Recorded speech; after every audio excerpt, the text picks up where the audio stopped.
Olá, seja bem-vindo a mais uma entrevista aqui do Tempo e Dinheiro. Hoje vamos falar sobre o mercado do café.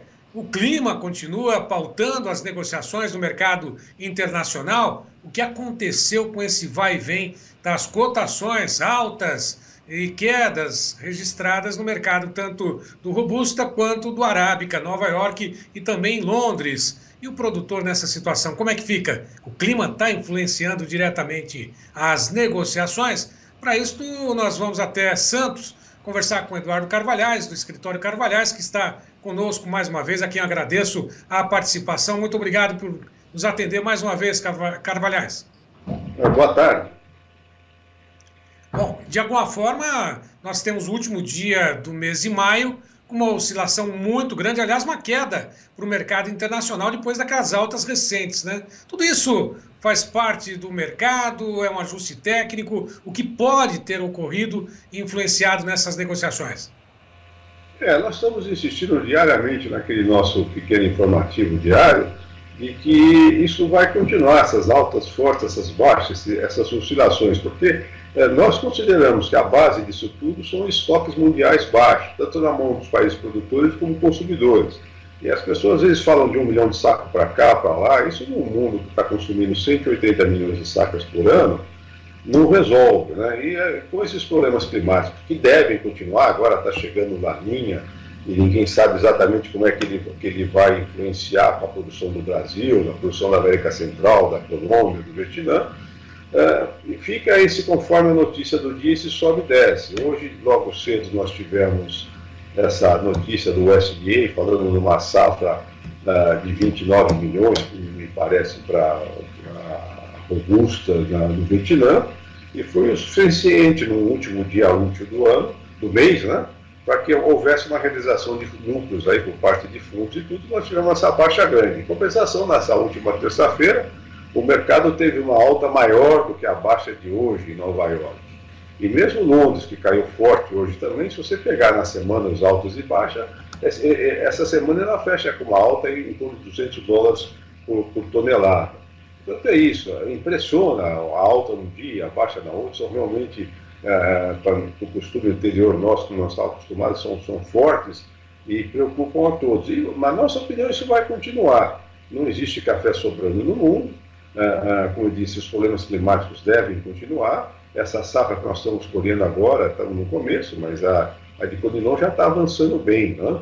E os grãos, né, as sementes são menores, a qualidade está pior do que a nossa média de qualidade, isso tudo por causa do clima. Nós tivemos chuvas aí, irregulares, bastante chuvas do final do ano passado para cá, mas em compensação, ondas de calor muito forte. Ainda hoje, a Climatempo estava dizendo isso, que as ondas de calor enfrentadas pelo Brasil desde outubro até esse mês de maio foram maiores, temperaturas maiores e mais longas, né? Isso acabou influenciando no crescimento dos frutos dos nossos cafeeiros, e nós estamos começando a perceber isso agora. O tamanho da safra, exatamente o que vai acontecer, ainda leva um tempo, mas certamente foi menos brilhante do que alguns analistas imaginavam, foi menos brilhante até agora do que muitos analistas falavam. A safra vai ser boa, não há dúvida nenhuma, mas nós estávamos precisando de safras maiores para poder suprir esse aumento de consumo que está no mundo. E por enquanto, o que nós estamos conseguindo é ter resultados razoáveis, porque os nossos cafeicultores, a nossa tecnologia é acima de nossos concorrentes, e conseguindo essas safras que pelo menos suprem o nosso mercado interno, a nossa exportação. Mas não sobra nada, eu não tenho dúvida que quando chegar em junho do ano que vem, nós vamos estar com essa mesma conversa e vamos depender para a safra 2025 do que acontecer com o clima daqui até lá. O que esse Laninha traz para nós aqui? O que ele traz para os outros produtores de café? Ninguém sabe. Eu consumo, ainda bem, é bom isso, continua em alta. Bom, a gente sempre insiste nessa questão dos estoques, né? Existem ou não tem mais café praticamente estocado em Nova York e outras praças, por dizer assim, importadoras principalmente? Não, existe estoques, mas pequenos em relação ao consumo mundial. Não era aqueles estoques confortáveis que nós tínhamos até 10 anos atrás. Nós não podemos esquecer que o Brasil dobrou as exportações de 1999 até 2019. Nós batemos exportações de 20 milhões de sacas por ano pela primeira vez em 99. E agora, não me recordo se foi 2018 ou 2019, nós batemos em 45. Foi o nosso recorde histórico até agora. Esse ano, safra agora, os números vão ser bons. Mas dentro desses mesmos volumes, né, enquanto o consumo vem crescendo. Todo ano cresce um pouco. Então, o Brasil tinha que aumentar suas exportações um pouco todo ano, só para manter o seu market share. E os nossos concorrentes parecem estar com problemas maiores do que nós. Naquele seminário internacional de café aqui de Santos, que nós tivemos na semana passada, isso ficou claro. Se tem um lugar no mundo que pode aumentar a produção, nós tecnologicamente, em termos de manutenção do meio ambiente, nós estamos muito acima dos nossos concorrentes. Nós somos visados porque somos os maiores.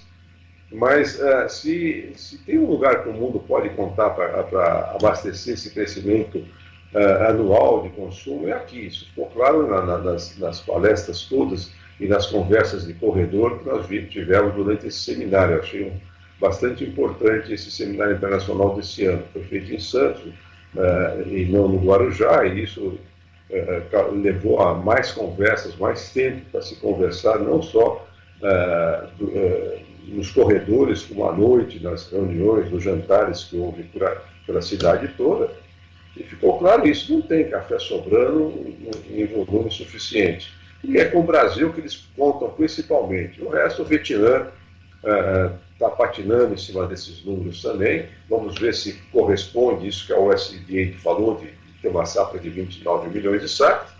Não me parece que seja bem isso, porque senão o Vietnã não estaria tão reticente para vender café como ele tem mostrado, apesar dessa alta imensa que houve nos preços. Nós temos que esperar, e enquanto isso nós vamos continuar assistindo essas altas num dia, essas baixas no outro dia bastante fortes. O cafeicultor brasileiro começa a aprender a usar essas altas para fazer as vendas nos períodos de alta. No momento com essa alta que teve nessa última semana e até ontem, eles não venderam tanto porque nós estamos entre safra, tem pouco café na mão dos cafeicultores já. E a safra nova ainda está entrando. O Conilon agora, nesse mês de junho, começa a entrar com mais força no mercado, as nossas exportações de Conilon devem começar a crescer um pouco, mas a de arábica leva tempo até julho, mas como nós estamos acostumados todo ano, café arábica em quantidade, em volume, café produzido pelo Brasil da nova safra, começa a entrar mesmo em agosto. E isso tudo preocupa os grandes torradores que vieram diminuindo os seus estoques, cada um deles, porque como o juro subiu no mercado mundial, começou a custar caro para eles não terem estoques, né?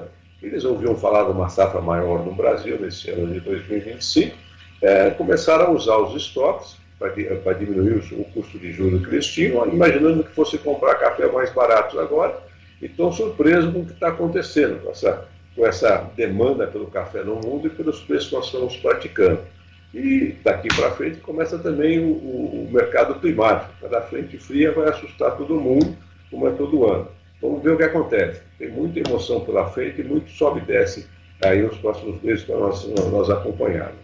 Bom, no balanço do mês de maio, portanto, foi positivo, apesar dessas altas bruscas, né? E da mesma forma, as quedas registradas, o balanço foi positivo para o mercado do café. A demanda continua firme. Agora, diante dessas informações todas, será que o produtor está estimulado? Ele está, de alguma forma, acompanhando e se sente na obrigação, não digo, mas sim na oportunidade de ampliar a produção, né, para atender cada vez mais essa demanda que cresce? Vai ser remunerado para isso? Bom, é isso que eu sempre falo. Outro dia ainda falei numa outra entrevista, o maior estímulo ao cafeicultor é o preço. Isso que faz ele produzir mais. Nós temos terra para isso, mas as terras hoje competem com outros produtos como soja, trigo, milho, né? Mas bons preços vão fazer que a nossa produção aumente. O Brasil e o mundo precisam disso, né? Nós cresçamos não só na produção de arábica, como também de robusta conilon. Isso está acontecendo e eu imagino que essa alta venha a transformar o Brasil também no maior produtor de robusta do mundo. Inclusive, só para poder acompanhar, lembrar mais uma vez que nós tivemos uma queda muito grande para o mercado hoje, mas foi um ajuste de posições. Antes de terminarmos, Eduardo, o mercado é muito sensível a todo esse tipo de informação ou toda essa informação, né? Seja pelo clima do Vietnã, seja pelas divulgações da Conab, do USDA, do clima, ele é sempre muito sensível a esse tipo de informação, né? Portanto, a gente pode acompanhar em outras ocasiões uma alta exponencial com uma queda também acentuada, né? Faz parte do mercado. Bom, faz parte do mercado, agora com as informações em rede, está tudo mudando, não é só no café, você veja as outras commodities, todos o que tem acontecido, seja o petróleo, seja commodities agrícolas, metais, elas também oscilam com bastante violência, muito rápido, e também o que leva essa comunicação em rede às mudanças na política mundial, você vê os problemas da eleição americana aqui no Brasil, na Europa, tudo isso está mudando e nós vamos ter que aprender a trabalhar de outro modo. Essa semana, por exemplo, mesmo com a baixa de hoje, ela fecha os contratos para julho com uma alta de 410 pontos. E o mês e o mês de maio, que fecha hoje, fecha com uma alta aí de quase 600 pontos. Né? Então, no caso do Robusta, ainda é mais impressionante. Essa baixa de hoje forte, o anúncio foi sobre o Robusta, a alta na semana ainda fica aí nos $200 por tonelada. E isso deve continuar. E como as informações chegam muito rápido e os operadores também decidem em cima de informações que chegam de todos os lados, eles acabam reagindo com muita rapidez. Os recursos tecnológicos também fazem com que você intervenha na sua posição numa bolsa, seja de café, seja de ações, qualquer uma, com muita rapidez, e isso sobe e desce para quem fica na frente de uma tela o dia todo, isso impressiona. Eu quero lembrar que hoje nós tivemos no começo do dia o mercado numa alta acima de 400 pontos e acabou fechando com mais de 1.000 pontos de baixa. Quer dizer, essas oscilações vão continuar e eu não vejo como parar com isso. Agora, não tem café sobrando, mesmo que eu não sei qual vai ser exatamente o tamanho dessa safra brasileira, mas nós vamos usá-la inteira nas nossas exportações, no nosso consumo interno, que há pouco tempo a Inabic mostrou que continua em alta também o consumo brasileiro. O consumo na Ásia vem crescendo, o consumo na Europa, nos Estados Unidos. Então essas emoções vão continuar. E eu não vejo como se formar um colchão de reserva, um estoque grande nos próximos anos. Isso nós vamos continuar assistindo. A produção no Brasil pode crescer, tem condições de crescer, mas depende de duas coisas. Primeiro, do estímulo de preços e o segundo, do clima. Vamos ver se o clima estabiliza mais à frente. Não há previsão disso. Como eu disse, agora estamos aguardando a entrada do Laninha. Tudo isso vai fazer com que nós assistamos sempre essas altas fortes e baixas fortes. E no decorrer do próprio pregão, você sai de uma alta para uma baixa com muita rapidez. Eduardo Carvalhais, muito obrigado pela participação conosco aqui. Agradeço mesmo sua disponibilidade de falar sempre aqui com Tempo e Dinheiro, fazendo esse balanço, essa análise sobre o mercado do café. Até uma próxima. Muito obrigado. Boa tarde, até a próxima. Muito obrigado, até lá. Bom, e a todos que estiveram conosco, eu lembro mais uma vez que todas essas informações estão disponíveis nos canais oficiais do Tempo e Dinheiro. Vá lá, curta, comente, compartilhe, se inscreva e faça parte também do clube de assinantes do Tempo e Dinheiro. Está aí o telefone, avise os amigos, João Batista Olive está lá lembrando, 19998132915, clube de assinantes do Tempo e Dinheiro. E a todos que estiveram conosco, o nosso muito obrigado e até uma próxima.